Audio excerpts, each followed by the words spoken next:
Assalamualaikum warahmatullahi wabarakatuh. Baiklah, pada kesempatan kali ini saya akan menjelaskan hasil tugas saya, yaitu analisis dan visualisasi eh, data. Di sini saya mengambil dataset tentang data salary yang saya ambil dari Google. Mungkin kita masuk ke langkah pertama, yaitu analisis data salary-nya dulu. Yang pertama kita lakukan adalah import library-nya. Kita import pandas dan import navi. Pandas sendiri adalah modul yang digunakan untuk memanipulasi data dan menganalisis data, dan navi sendiri adalah modul untuk melakukan operasi numerik pada data dalam bentuk array atau matriks. Nah, setelah dilakukan, kita masuk ke import menampilkan data properti. Di sini sudah saya masukkan dataset saya, salary data ke folder. Sebelumnya uh, sebelumnya kode ini sudah saya buat terlebih dahulu. Jadi pada kali ini saya tinggal menjelaskannya saja. Nah, di sini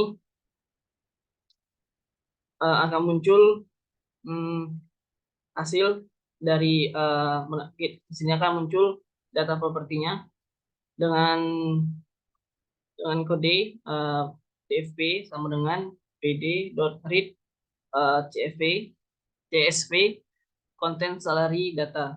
Nah, ini kode ini sendiri untuk membaca atau memuat data dari berbagai sumber seperti file CSV. Lalu DV sendiri digunakan DV ini sendiri digunakan untuk menampilkan data tersebut dalam bentuk tabel. Dan inilah hasilnya. Dapat dilihat di sini ada age atau umur, lalu gender, education level, job title, years of experience, dan salary. Lalu kita masuk ke DFP info ini adalah untuk menampilkan informasi mengenai struktur data yang terdapat dalam object frame. Nah, perintah ini sendiri untuk menampilkan informasi mengenai jumlah baris dan kolom pada tabel tipe dari setiap kolom, tipe data dari setiap kolom. Apakah terdapat nilai nol atau missing value dalam data, dan penggunaan memori oleh data tersebut. Mungkin kita coba ulang untuk meng-runnya, dan hasilnya berhasil. Di sini terdapat kolomnya, lalu non null count dan data type. Ada kolomnya sendiri terdiri dari age, gender, education level, job title, years of experience, dan salary seperti yang di atas tadi. Lalu non null count type-nya dan data type sendiri di sini ada float 64 dan object. Dan seperti tadi yang telah saya jelaskan, di sini ada penggunaan memorinya juga. Lalu uh, kita lanjut untuk mengecek missing value. Missing value di sini dapat digunakan dengan coding DFP is null dan is null sum. Coding ini sendiri untuk menampilkan jumlah nilai null atau missing value pada setiap kolom pada data frame. Di sini dapat dilihat tidak ada missing value, di sini, semuanya berisi. Lalu kita lanjut untuk mengisi missing value di sini.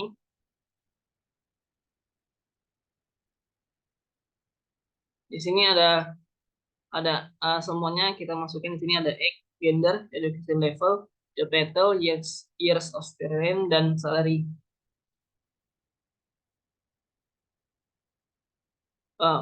Codingan ini sendiri adalah untuk memperbaiki data dengan mengisi nilai nol pada kolom age, gender, education level, job title, years experience, dan salary, sehingga data siap untuk digunakan dalam analisis data lebih lanjut. Lalu ada fungsi fill in ini sendiri digunakan untuk mengisi nilai nol dalam data frame dengan nilai yang ditentukan. Lalu lanjut, ini untuk mengecek missing value. Ini kode ini adalah kodenya tersebut, kode ini adalah kodenya dengan coding yaitu dfp.isNull.any. Nah, kode ini sendiri untuk mengecek apakah terdapat nilai null atau missing value pada setiap kolom pada data frame atau DFP.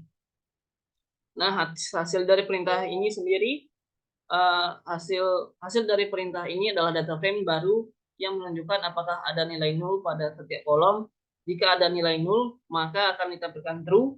Namun jika tidak ada nilai null, maka akan ditampilkan nilai false. Di sini setelah kita run, nilainya adalah false semua. Maka dari itu data frame ini tahu nilainya adalah tidak ada null di sini.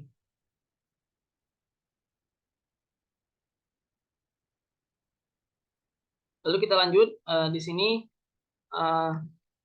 pada coding ini kita akan mengubah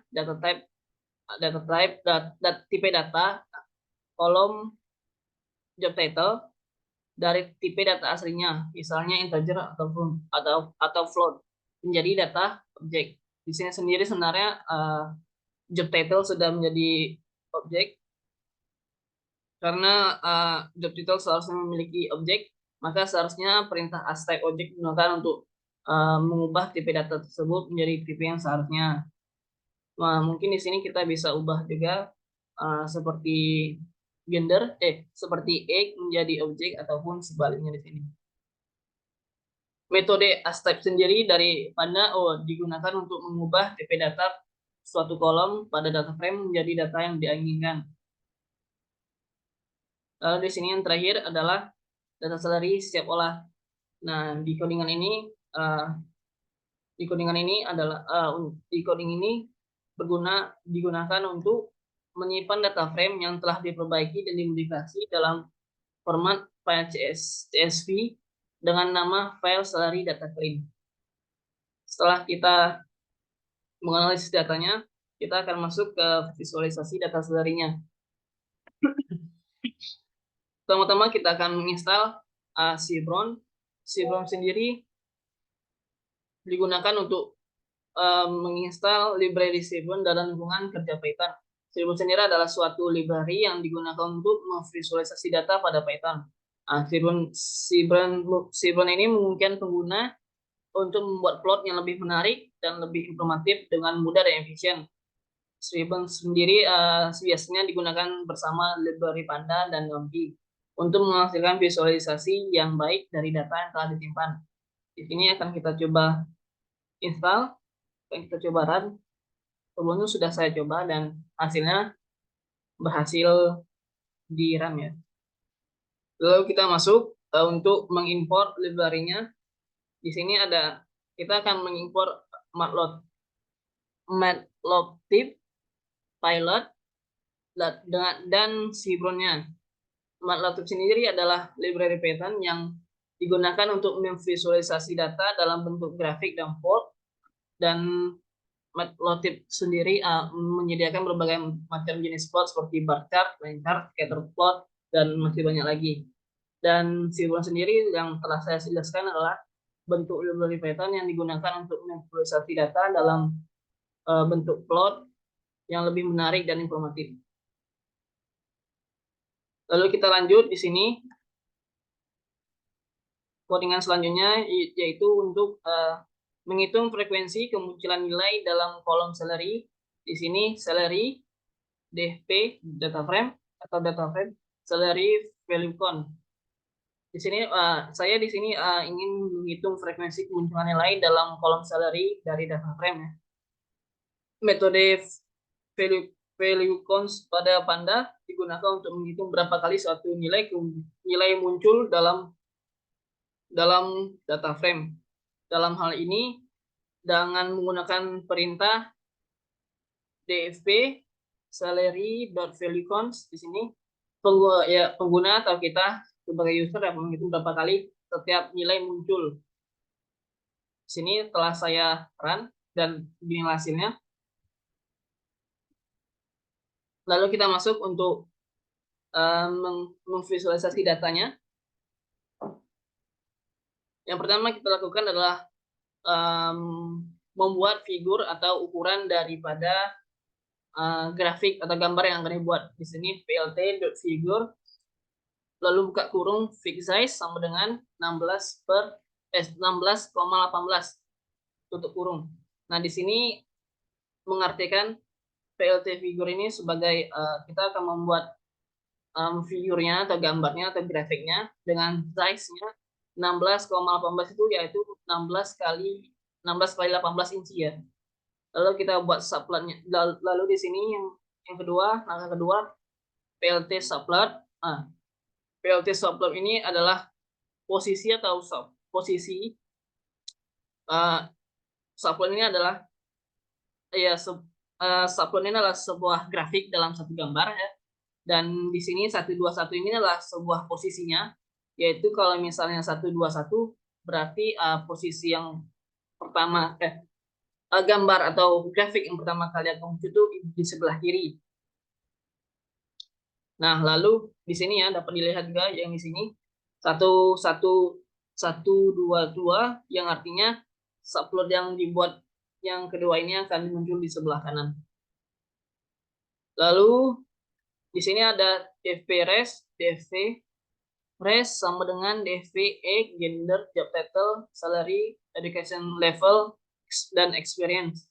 Nah, perintah ini digunakan untuk memilih kolom-kolom tertentu dari data frame untuk menampilkan dalam sebuah data frame yang bernama DFP res atau data frame res. Nah, lanjut ke yang berikutnya. Di sini ada sns.barplot X sama dengan DFP educational level, Y sama dengan DFP salary. Nah, di sini saya ingin membuat sebuah grafik yang mana di sini saya ingin membuat grafik gaji berdasarkan educational level. Nah, X ini sendiri sebagai sumbunya, sumbu X, dan Y sendiri sebagai sumbu Y-nya. Jadi, X di sini sebagai sumbu X di sini sebagai educational level dan Y sebagai salary-nya. Lalu lanjut di sini ada data frame ada lalu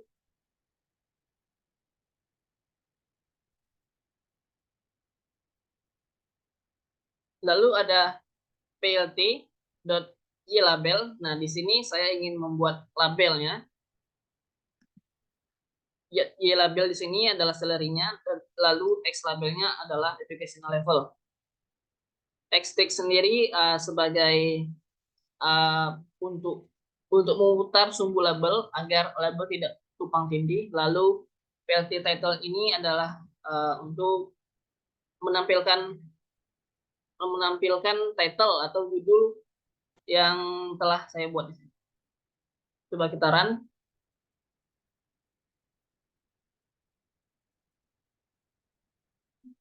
Nah, telah selesai dan beginilah hasilnya. Dapat dilihat di sini. Saya membuat dua ya. Membuat dua di sini ada gaji berdasarkan educational level dan gaji berdasarkan year experience.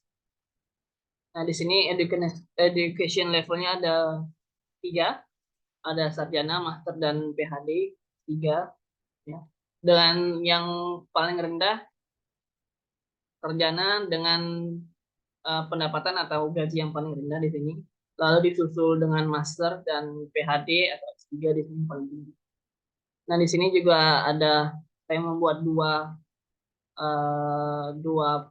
grafik ya, dua gambar. Gaji berdasarkan pengalaman atau years of experience di sini. Di sini dapat dilihat dari pengalamannya dari setengah tahun sampai 25 tahun, semuanya naik naik turun, ada yang turun, ada yang rendah, ada yang naik. Semuanya dapat dilihat di sini dengan pendapatan atau gaji yang paling tinggi itu di umur di pengalaman atau atau pegawai yang punya pengalaman sekitar 24 tahun, memiliki gaji yang paling tinggi sebesar 25 juta. Lihat.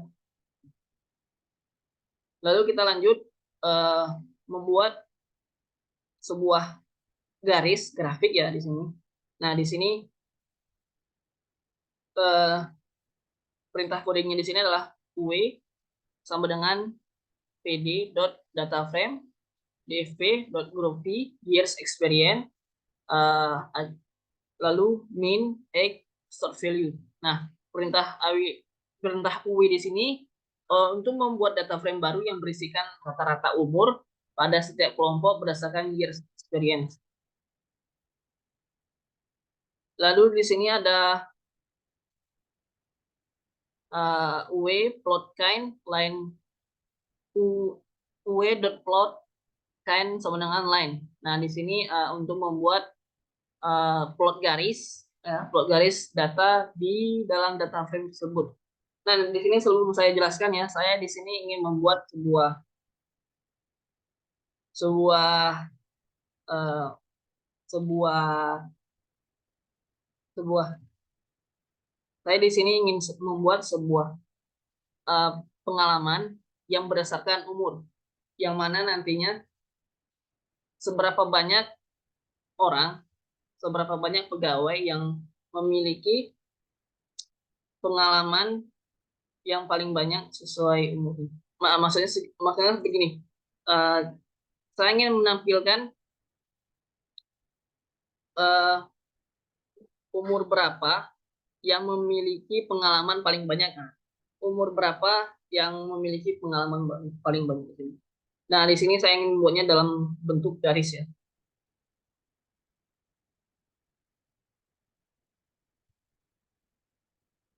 Lalu yang terakhir di sini plt.xtext rotation sama dengan null. Nah, ini sendiri untuk mengatur label sumbu x pada plot menjadi 0 derajat. Dan hasilnya kita run terlebih dahulu. Dan hasilnya seperti ini. Dapat dilihat di sini garis ini melambangkan umur pegawainya. Dapat dilihat di sini umur yang paling tua, ya, yang paling tua ya, yang paling tinggi, memiliki pengalaman yang lebih banyak dan lebih besar sekitar 25 tahun kerja di perusahaan tersebut atau di tempat kerjanya. Dan umur yang paling pendek di sini ada umur yang paling rendah di sini. Umur yang paling rendah di sini 25 tahun, sekitar 1 sampai 2 tahun kerja di sini. Nah, yang terakhir saya ingin membuat sebuah diagram pie. Diagram pie di sini langkah-langkah yang pertama kita buat itu membuat perintah atau figur ya, seperti biasa kita akan membuat ukurannya berapa kali berapa. Di sini saya ingin membuat Di sini saya membuat 5 kali 5 ya. 5 kali 5 di sini. 5 kali 5 inci. Lalu di sini ada kolornya atau warna di sini. Ini adalah bisa dibilang sebuah kode gambar, dapat kita cek di di web untuk kita bisa searching untuk mengetahui gambar warna tersebut. Lalu yang terakhir ini yang lalu selanjutnya ada exp 0.1,1, nah ini adalah untuk menentukan eksplorasi atau pelebaran pada potongan pie chart. Pada contoh ini ya, saya tidak digunakan eksplorasi sehingga diisi dengan nilai default atau non di sini. Nah, lalu yang keempat plt.py dfp educational level value font labels dfp educational level. Sebenarnya saya di sini ya, sebelumnya saya di sini ingin membuat sebuah grafik pie yang mana seberapa banyak sih seberapa banyak educational level atau ya educational level atau seberapa besar atau seberapa banyak lah ya educational level dalam perusahaan tersebut. Nah, lalu lanjut tadi sampai di sini. Lalu value cons, value cons sendiri sebagai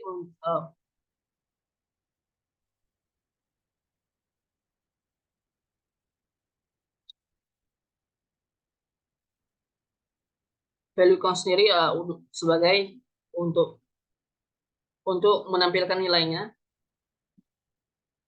Lalu exploit ini sendiri diisi dengan non ya. Lalu AutoCAD ini diisi dengan format string 1,1. Di sini untuk ini AutoCAD auto PCT di sini sebagai untuk menampilkan presentasi nilainya ya. Untuk menampilkan presentasi nilainya, lalu color sendiri adalah sebagai warna. Dan terakhir PLT title di sini sebagai judulnya. Saya membuat judul educational level dan beginilah ini. Dapat dilihat sendiri bachelor atau sarjana menjadi educational level paling banyak dalam perusahaan atau data salary yang saya buat di sini yang saya pakai. Lalu diikuti dengan master dan PhD. Mungkin itu saja yang dapat saya sampaikan. Lebih kurangnya saya mohon maaf jika ada salah penyampaian atau salah kata. Saya akhiri. Wassalamualaikum warahmatullahi wabarakatuh.